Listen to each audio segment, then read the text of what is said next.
Madam Chair Hoyle, and members of the committee. My name is Mark Frohnmeyer, and I'm the Chief Petitioner of the Unified Primary Initiative. Thank you for having this hearing today. I regret that I am unable to attend the discussion in person.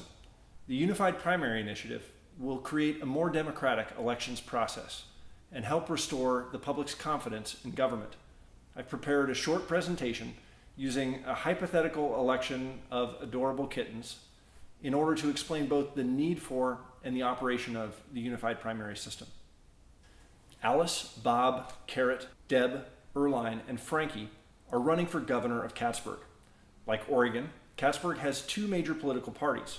Carrot and Deb are independents. Like Oregon, Cattsburg has a partisan primary election first, where red hat and blue hat voters receive state-funded advertising and ballots for candidates in their same major party.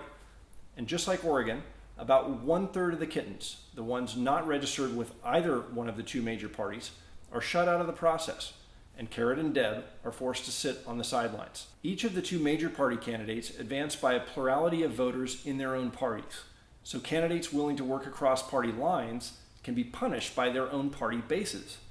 In many cases, the majority of voters did not vote for either primary winner, but because they are the winners of the primary, they are the presumed frontrunners for the general election. Although independent candidates can enter the process at this point, they have little chance of winning, and here's why. When a voter can only make one choice in an election, ideologically similar candidates split votes. So a voter that actually favors a long shot or independent candidate must instead strategically vote for the so-called lesser of evils. We call this the spoiler effect. As a result, every election ends up really being a race between a red hat and a blue hat, each chosen by a small and opposing subset of the population. The balance of power shifts back and forth depending on which major party is least disliked by an increasingly disillusioned electorate. And as you can imagine, after several generations, Cattsburg's government is stifled, all because of an unfair divided election system. Candidates wanting to win must play to a partisan base before they can make their cases to the electorate as a whole. Independents are sidelined in the primary, and their supporters are warned they must strategically vote against them in the general. Be they kitten or human, 30% of voters are shut out.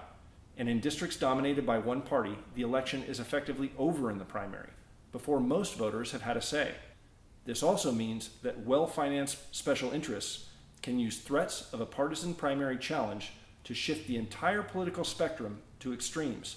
And election results are skewed when similar candidates are in the race, spoiling the outcome for the best candidate and the majority of voters. We think there's a better way to run elections. Here's how it works. First, a unified primary election. Every voter gets the same ballot that shows all candidates, regardless of party. Every voter gets a simple yes or no vote on each candidate, and the two candidates receiving the most yes votes progress to the general election. Every voter has an equal say on each candidate without regard to the number of candidates in the race or their affiliations, and voters aren't strategically compelled to vote against their actual favorites.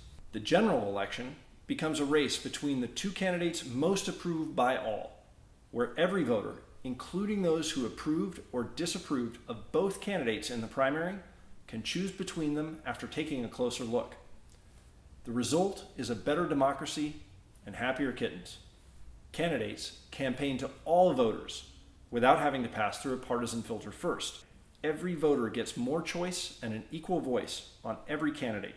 Independent candidates get a fair shake since they participate in the full process and voters aren't penalized for honestly voting for their favorites. Special interests can't game the system via partisan primary challenges, and no more spoilers. The unified primary is easy to understand, and it's a simple drop-in replacement for the taxpayer-funded primary system we have now. I truly appreciate the opportunity to speak with you here today. Asking elected leaders to change the voting system that puts them in office is never an easy request, yet the Oregon legislature has consistently stood up to embrace new ideas and reforms to our democratic process. I hope today's hearing is the beginning of a productive discussion about how we can continue to better reflect the views and values of Oregonians in our representative government and afford all Oregon voters an equal voice. Thank you.